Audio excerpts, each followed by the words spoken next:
സ്ഥിതി ശാന്തമാക്കാൻ ഇന്ത്യയോടും പാകിസ്ഥാനോടും UN secretary general Antonio Guterres സംസാരിച്ചു. സാഹചര്യങ്ങൾ വഷളാകരുത് എന്ന് ആവശ്യപ്പെട്ട് അമേരിക്കയും രംഗത്തെത്തി. ഭീകരതയ്ക്കെതിരായ നടപടിക്ക് ഇന്ത്യക്ക് പൂർണ്ണ പിന്തുണയുമായി UK-യും രംഗത്തെത്തി. ഇന്ത്യയുടെ വാർ ക്യാബിനറ്റ് ഇന്ന് രാവിലെ 11 മണിക്ക് യോഗം ചേരും. These terrorists were well equipped, they were well coordinated. And the sad reality is this: whilst the government may give expressions of condolences and support for the people of India, the fact remains that the terrorist bases that exist along the line of control in the illegal part of Kashmir, illegally occupied by Pakistan, still continue to operate across that line of control. So will the government now commit to full support for India in apprehending the terrorists responsible and bringing the backers of those terrorists to justice as well, and take all steps to support the erosion and elimination of terrorism in Jammu and Kashmir? B ബാലഗോപാലും അർജുൻ പീതാംബരനും വിവരങ്ങളുമായി നമുക്കൊപ്പം ചേരുന്നുണ്ട്. ആദ്യം ബാലഗോപാലിലേക്ക്. Balagopal, good morning. സൈന്യം ശക്തമായ തിരിച്ചടി നടത്തിക്കൊണ്ടിരിക്കുന്നു. ഇന്ത്യയുടെ ഭാഗത്ത് നിന്ന് അത്തരത്തിൽ ഒരു തിരിച്ചടി ഉണ്ടാവുമെന്ന് പ്രതീക്ഷിച്ചിരിക്കുകയുമാണ് പാകിസ്ഥാൻ എന്ന് തോന്നുന്നു. നമ്മുടെ ഭാഗത്തു നിന്നുള്ള സുരക്ഷാ ക്രമീകരണങ്ങൾ, ഒരുക്കങ്ങൾ അതെങ്ങനെയൊക്കെയാണ് ബാലഗോപാൽ? Mothi, good morning. തുടർച്ചയായ 6ാം ദിവസവും പാകിസ്ഥാൻ വെടിനിർത്തൽ കരാർ ലംഘിച്ചുകൊണ്ട് ഇന്ത്യൻ പോസ്റ്റുകൾക്ക് നേരെ ഇന്ന് പുലർച്ചെയുമൊക്കെ വെടിയുതിർക്കുകയും ചെയ്തിട്ടുണ്ട്. ഈ കഴിഞ്ഞ 24 മണിക്കൂറിനിടയിൽ ഇന്ന് 3 ഇടങ്ങളിലാണ് ഈ പാകിസ്ഥാൻ ഈ വെടിനിർത്തൽ കരാർ ലംഘിച്ചുകൊണ്ട് ഇന്ത്യൻ പോസ്റ്റുകൾക്ക് നേരെ, സൈനിക പോസ്റ്റുകൾക്ക് നേരെ വെടി ഉതിർത്തിരിക്കുന്നത്. നൌഷേര അതുപോലെ തന്നെ സുന്ദർബാനി, അഖ്നൂർ സെക്ടറുകളിലായിരുന്നു ഈ പാകിസ്ഥാൻ സൈന്യം ഇന്ത്യൻ പോസ്റ്റുകൾക്ക് നേരെ വെടി ഉതിർത്തത്. ഈ അഖ്നൂറിൽ ചെനാബ് നദിക്ക് തീരത്തുള്ള ഇന്ത്യയുടെ കരസേനയുടെ സൈനിക പോസ്റ്റിന് നേരെയായിരുന്നു വെടി ഉതിർത്തിരുന്നത്. പക്ഷേ ഇന്ത്യൻ സൈന്യം ഈ 3 ഇടങ്ങളിലും കനത്ത തിരിച്ചടി തന്നെ ഈ പാകിസ്ഥാൻ സൈന്യത്തിന് നൽകുകയും ചെയ്തിട്ടുണ്ട്. അതായത് യാതൊരു പ്രകോപനവും കൂടാതെ ഇന്ത്യൻ സൈനിക പോസ്റ്റുകൾക്ക് നേരെ വെടി ഉതിർത്ത പാകിസ്ഥാന് തക്കതായ മറുപടി, കനത്ത തിരിച്ചടി തന്നെ ഇന്ത്യൻ സൈന്യം നൽകിയിട്ടുണ്ട് സൈന്യം നൽകുകയും ചെയ്തിട്ടുണ്ട്. ഇതിനിടയിലാണ് പാകിസ്ഥാൻ വാർത്താവിനിമയ മന്ത്രി അതാവുള്ള തരാർ ഇന്നലെ രാത്രി ഒരു അസാധാരണമായ ഒരു വാർത്താക്കുറിപ്പ് പുറത്തിറക്കിയിരിക്കുന്നത്. അദ്ദേഹം അതിൽ പറഞ്ഞിരിക്കുന്നത് ഈ അടുത്ത 24 മുതൽ 36 മണിക്കൂറുകൾക്കിടയിൽ ഇന്ത്യ പാകിസ്ഥാനെതിരെ സൈനിക നടപടി ആരംഭിക്കും എന്നാണ് പറഞ്ഞിരിക്കുന്നത്. അതുമായി ബന്ധപ്പെട്ട് പാകിസ്ഥാന് വ്യക്തമായ ഈ ഇന്റലിജൻസ് റിപ്പോർട്ടുകളും മറ്റും ലഭിച്ചിട്ടുണ്ട് എന്ന് അദ്ദേഹം പറയുകയും ചെയ്തിട്ടുണ്ട്. ഇന്ത്യ ഏതായാലും കനത്ത തിരിച്ചടി പാകിസ്ഥാന് നൽകാൻ വേണ്ടി തീരുമാനിച്ചിട്ടുണ്ട്. ഈ പഹൽഗാം ഭീകരാക്രമണത്തിന്റെ പശ്ചാത്തലത്തിൽ അതിനുശേഷം ഈ ഉള്ള സാഹചര്യങ്ങൾ കൂടി വിലയിരുത്തിക്കൊണ്ടാണ് ഇപ്പോൾ ഈ കനത്ത തിരിച്ചടിക്ക് ഇപ്പോൾ ഇന്ത്യൻ സൈന്യം ഒരുങ്ങുന്നത്. ഇന്നലെ പ്രധാനമന്ത്രിയുടെ നേതൃത്വത്തിൽ ഡൽഹിയിൽ ഉന്നതതല യോഗം ചേർന്നിരുന്നു. ഇന്ന് കേന്ദ്ര മന്ത്രിസഭയുടെ സുരക്ഷാകാര്യ സമിതിയും പിന്നീട് കേന്ദ്ര മന്ത്രിസഭാ യോഗവും ചേരുന്നുണ്ട്. ഈ യോഗങ്ങളിൽ ഈ തിരിച്ചടി സംബന്ധിച്ചുള്ള സുപ്രധാനമായ തീരുമാനം ഉണ്ടാകുമെന്നാണ് കരുതപ്പെടുന്നത്. കാരണം വിശദാംശങ്ങൾ നൽകാനായി ചേരുന്നുണ്ട് അർജുൻ. Good morning. ഇന്ത്യയുടെ വാർ ക്യാബിനറ്റ് ഇന്ന് രാവിലെ 11 മണിക്കാണല്ലോ യോഗം ചേർന്നത്. ഇതുമായി ബന്ധപ്പെട്ട വിശദാംശങ്ങൾ എന്താണ്? മാത്രമല്ല സഹായവുമായി UK അടക്കം രംഗത്തെത്തിയിട്ടുണ്ട്. ഒപ്പം സ്ഥിതിഗതികൾ മോശമാകാതിരിക്കാനുള്ള ഒരു ശ്രമം ഉണ്ടാകണമെന്ന് അന്താരാഷ്ട്ര തലത്തിൽ ഒരു ആവശ്യവും ഉയർന്നിട്ടുണ്ടല്ലോ. Moti, good morning. ഇന്ത്യയുടെ ഇന്ന് നടക്കാനിരിക്കുന്ന സുരക്ഷാ കാര്യങ്ങൾക്കുള്ള ക്യാബിനറ്റ് സമിതി യോഗം വളരെയധികം പ്രധാനമാണ്. അതിനെ സൂപ്പർ ക്യാബിനറ്റ് എന്നോ വാർ ക്യാബിനറ്റ് എന്നോ ഒക്കെ നമുക്ക് വിശേഷിപ്പിക്കാം. 2 കാര്യങ്ങൾ കൊണ്ടാണ് അത് പ്രധാനമാകുന്നത്. ഒന്ന്, ഇന്നലെ പ്രധാനമന്ത്രിയുടെ വസതിയിൽ ചേർന്ന യോഗം സൈന്യത്തിന് പൂർണ്ണ അധികാരമാണ് തിരിച്ചടിക്ക് നൽകുന്നത്. സമയവും സ്ഥലവും രീതിയും ലക്ഷ്യവും ഒക്കെ അവർക്ക് തീരുമാനിക്കാമെന്ന് പറഞ്ഞിരിക്കുന്നു. പാകിസ്ഥാന്റെ ഭാഗത്തു നിന്നും ചില പ്രതികരണങ്ങൾ ഉണ്ടാകുന്നു ഇന്റലിജൻസ് റിപ്പോർട്ടിന്റെ അടിസ്ഥാനത്തിൽ. അതുകൊണ്ട് തന്നെയാണ് ഏറ്റവും അധികം പ്രാധാന്യം അർഹിക്കുന്നത്. ഇന്നും സുരക്ഷാ ഉപദേഷ്ടാവും പ്രതിരോധ മന്ത്രിയും ആഭ്യന്തരമന്ത്രിയും പ്രധാനമന്ത്രിയും രാവിലെ 11 മണിക്ക് യോഗം ചേരും.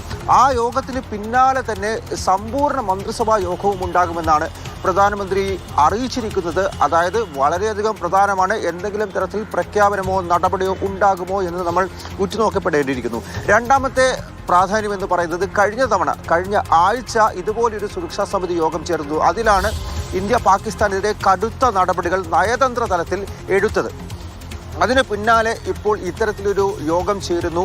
അതിൽ തീർച്ചയായിട്ടും എന്തെങ്കിലും തരത്തിൽ നടപടികളെ സംബന്ധിച്ച പരാമർശങ്ങൾ ഉണ്ടാകും, അല്ലെങ്കിൽ എന്തെങ്കിലും പ്രഖ്യാപനം ഉണ്ടാകുമെന്നാണ് എല്ലാവരും ഉറ്റുനോക്കുന്നത്. അത് നയതന്ത്ര തലത്തിലേക്ക് അപ്പുറത്ത് സൈനിക തലത്തിൽ ആയിരിക്കുമെന്നുള്ള ചില സംശയങ്ങളും നിലനിൽക്കുന്നു. ഇതിനു മുൻപ് പുൽവാമ ഭീകരാക്രമണ സമയത്തും ഈ ഭീകരാക്രമണം തിരിച്ചടി, അതായത് ബാലാക്കോട്ട് എയർ സ്ട്രൈക്കിന് മുൻപായിട്ടും അതിനുശേഷമായിട്ടും 2 തവണ ഈ CCS ചേർന്നിരുന്നു. സമാനമായിട്ടുള്ള നീക്കങ്ങൾ ഇപ്പോഴും ഡൽഹി കേന്ദ്രീകരിച്ച് ഇന്നലെയും ഇന്നുമായിട്ട് നടക്കുന്നത് തന്നെ വളരെയധികം ഇത്തരം സംശയങ്ങളിലേക്കും അഭ്യൂഹങ്ങളിലേക്കും വഴിവെക്കുന്ന ഒന്ന് തന്നെയാണ്. അതുകൊണ്ട് ഈ വാർ ക്യാബിനറ്റിലേക്ക് വളരെയധികം ഉറ്റുനോക്കപ്പെടേണ്ടതുണ്ട്, അതുപോലെ തന്നെ പ്രാധാന്യം അർഹിക്കേണ്ടതുണ്ട്. രണ്ടാമത്തെ ചോദ്യം, ഇന്ത്യക്ക് ഇപ്പോഴും വിദേശ സപ്പോർട്ട്, വിദേശ പിന്തുണ വർദ്ധിച്ചുകൊണ്ടിരിക്കുകയാണ്. ഇന്നലെ UK പാർലമെന്റിൽ വെച്ച് തന്നെയാണ് ഒരു MP വളരെ വ്യക്തതയോടുകൂടി പറയുന്നത്, പാകിസ്ഥാൻ അനധികൃതമായി കൈയടക്കി വെച്ചിരിക്കുന്ന കശ്മീർ മേഖലയിൽ ഇപ്പോഴും ധാരാളം തീവ്രവാദ ക്യാമ്പുകളുണ്ട്, അവയെല്ലാം നശിപ്പിക്കേണ്ടിയിരിക്കുന്നു.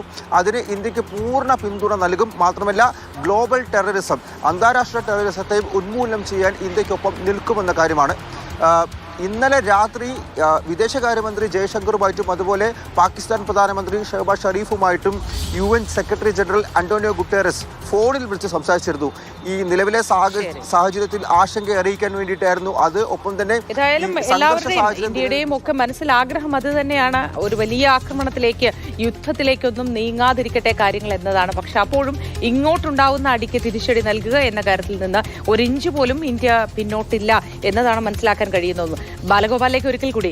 ബാലഗോപാൽ, ഇന്ത്യ തിരിച്ചടിക്കുമെന്നത് വളരെ ഉറപ്പായ കാര്യമാണ്, നേരത്തെ തന്നെ എടുത്ത തീരുമാനവുമാണ്, അതനുസരിച്ച് ഇന്ത്യ മുന്നോട്ട് പോകുന്നുമുണ്ട്. പക്ഷേ അന്താരാഷ്ട്ര തലത്തിൽ യുദ്ധത്തിലേക്കൊന്നും നീങ്ങരുത്, ഇത്രയധികം കടുപ്പത്തിലേക്ക് കാര്യങ്ങൾ പോകരുത്, ഒരു നിയന്ത്രണമൊക്കെ ആവണം എന്ന തരത്തിലൊരു ആവശ്യം ഉയർന്നിട്ടുമുണ്ടല്ലോ. പക്ഷേ ഇന്ത്യ ഏത് നിലപാടിലാണ് അതിർത്തിയിൽ നിൽക്കുമ്പോൾ മനസ്സിലാക്കാൻ കഴിയുന്ന ബാലഗോപാലിന്?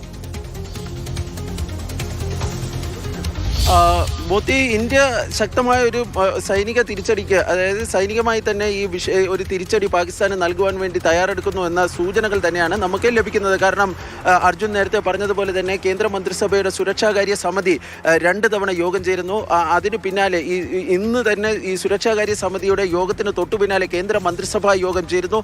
അതൊക്കെ വളരെ പ്രധാനപ്പെട്ട ഒരു കാര്യമാണ്. കാരണം 1999 കാർഗിൽ യുദ്ധം ആരംഭിക്കുന്നതിന് മുമ്പ് കേന്ദ്ര മന്ത്രിസഭാ യോഗം ചേർന്ന് ഈ യുദ്ധത്തിനുള്ള ഒരു യുദ്ധവുമായി മുന്നോട്ട് പോകുന്നതിനുള്ള ഒരു അനുമതി അന്ന് സൈന്യത്തിന് നൽകിയിരുന്നു. സമാനമായ തരത്തിലുള്ള ഏതെങ്കിലും തീരുമാനം ഇന്ന് കേന്ദ്ര മന്ത്രിസഭയിൽ ഉണ്ടാകുമോ എന്നതാണ് ഏവരും ഉറ്റുനോക്കുന്നത്. മോത്തി ചോദിച്ചതുപോലെ തന്നെ ഈ ശ്രീനഗറിൽ നിൽക്കുമ്പോൾ ഈ യുദ്ധത്തിൻ്റെ ഒരു സാഹചര്യം അങ്ങനെ എന്തെങ്കിലും ഉണ്ടോ എന്ന് ചോദിച്ചു കഴിഞ്ഞാൽ, ഈ കഴിഞ്ഞ ദിവസങ്ങളെ വെച്ച് നോക്കുകയാണെങ്കിൽ, അതായത് വെള്ളി, ശനി, ഞായർ ദിവസങ്ങളിലൊക്കെ വലിയ തിരക്ക് ഈ ശ്രീനഗറിലെ തെരുവുകളിലും ഈ നഗരങ്ങളിലുമൊക്കെ നമുക്ക് കാണാമായിരുന്നു. ലാൽ ചൗക്കിലൊക്കെ രാവിലെ തന്നെ ഈ പ്രഭാത നടത്തുന്നതിനൊക്കെ വരുന്ന നിരവധി പേരെ കാണാമായിരുന്നു. പക്ഷേ ഇന്നലെ ഈ വിനോദസഞ്ചാര കേന്ദ്രങ്ങൾ പലതും സർക്കാർ അടച്ചതോടുകൂടി ഏതാണ്ട് 48ഓളം വിനോദസഞ്ചാര കേന്ദ്രങ്ങൾ, റിസോർട്ടുകൾ ഉൾപ്പെടെ സംസ്ഥാന സർക്കാർ അടച്ചിരുന്നു. അതിനുശേഷം പൊതുവെ ശ്രീനഗറിലെ നിരത്തൊക്കെ വിജനമാണ് എന്ന് തന്നെ നമുക്ക് പറയേണ്ടി വരും. സാധാരണഗതിയിലുള്ള തിരക്കൊന്നും നമുക്കിവിടെ കാണാൻ വേണ്ടി കഴിയുന്നില്ല. ഈ സൈനിക വാഹനങ്ങളുടെ നീക്കവും മറ്റും അതിർത്തി മേഖലകളിലൊക്കെ വലിയ തോതിൽ നടക്കുന്നുണ്ട് എന്നാണ് പറയപ്പെടുകയും ചെയ്യുന്നത്.